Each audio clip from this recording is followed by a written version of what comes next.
بسم الله الرحمن الرحيم. ياسين والقرآن الحكيم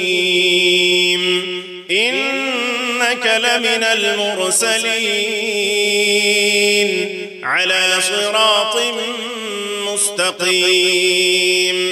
تنزيل العزيز الرحيم لتنذر قوما ما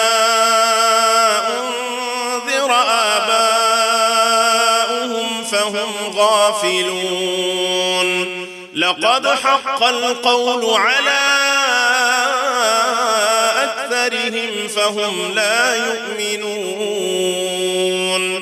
إنا جعلنا في أعناقهم أغلالا فهي إلى الأذقان فهم مقمحون وجعلنا من بين أيديهم سدا ومن خلفهم سدا فأغشيناهم فهم لا يبصرون